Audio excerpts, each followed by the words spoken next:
What's going on, guys? Today I'm gonna be replacing the O-ring on the transfer case since mine decided to take a dump on me. Let me show you all the parts. So here are all the parts that I went with. I went with all the OEM little O-rings. That's the only way to go. There should only be one, but I decided to get two in case I lose one of them because they are small and they're only a couple bucks. There's a part number.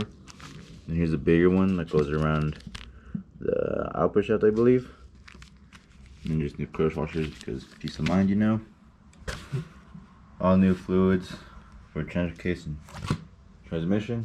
Since I have a spare transfer case just chilling right here, I decided I'm gonna show you guys what O-rings I'm gonna be replacing since in the car there's not much room to show you guys. But basically this is a big one and a smaller one just goes right up there. First things first, I'm gonna take out the bumper so I can raise the car up, put it on jack stands, drain the fluids, take off the wheels and tires.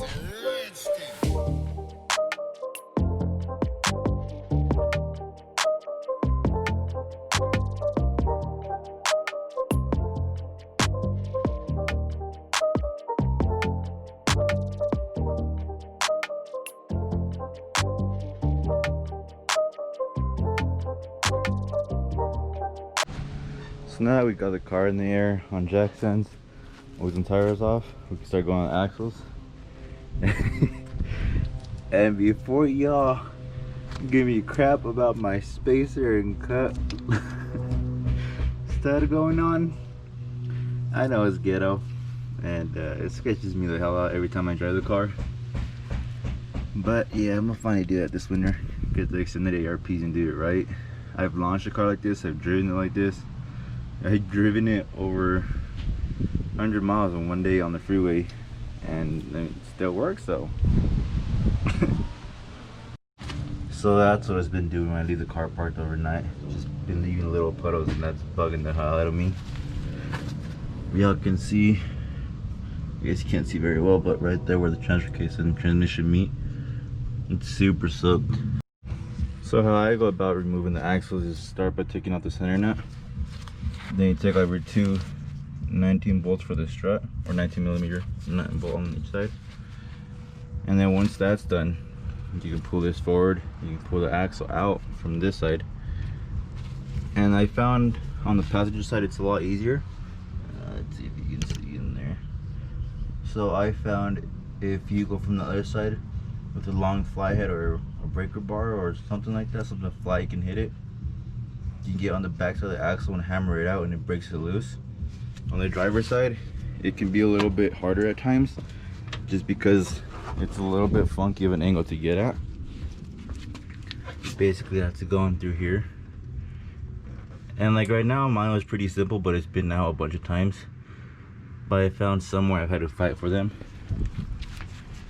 And then once the axle's out, just take out the intermediate shaft.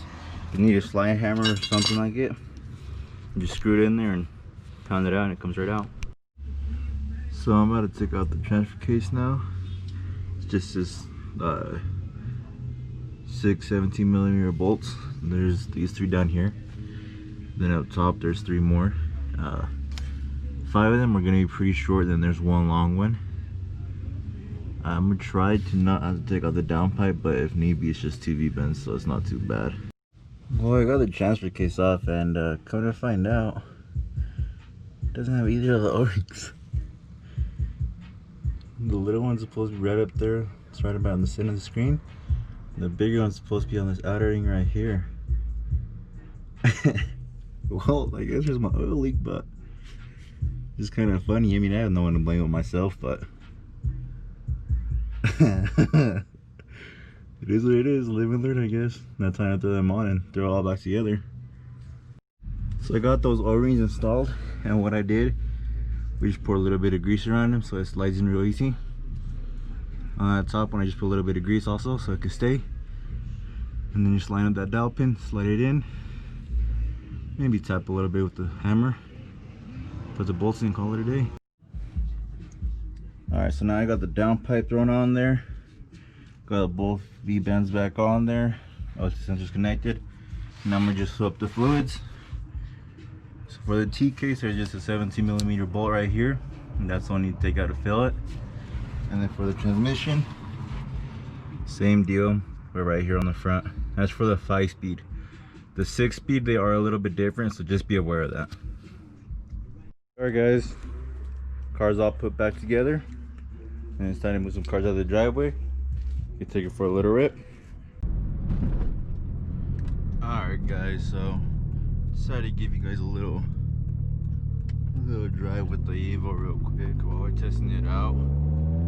See how it does, get the fluids moving around.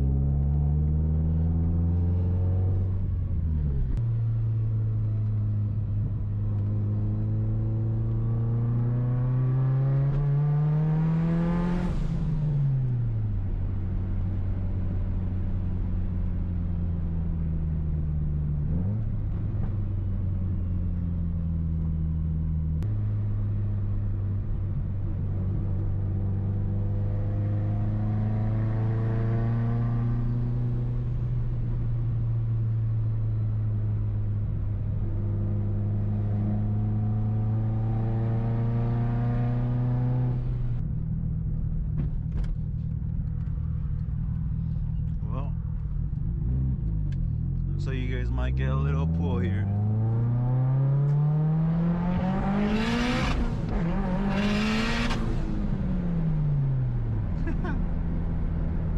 Never gets old. I really need to do a clutch in this thing, because it does not like when I rev it all the way out and do a no lift shift first to second. It usually locks me out.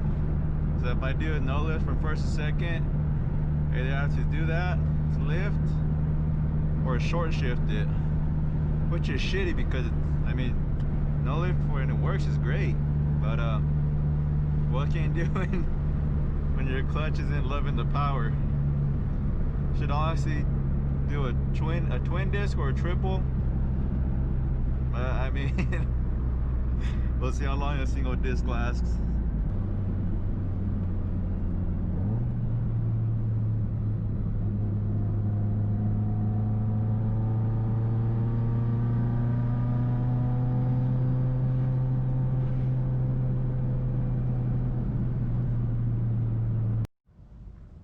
Well guys, no more oil leak. Thankfully that's one more thing off the list. Next I gotta do head studs and fuel pump. Got those on order this weekend, and hopefully they're here soon so you can get going on that. Till then guys, we'll catch you next time.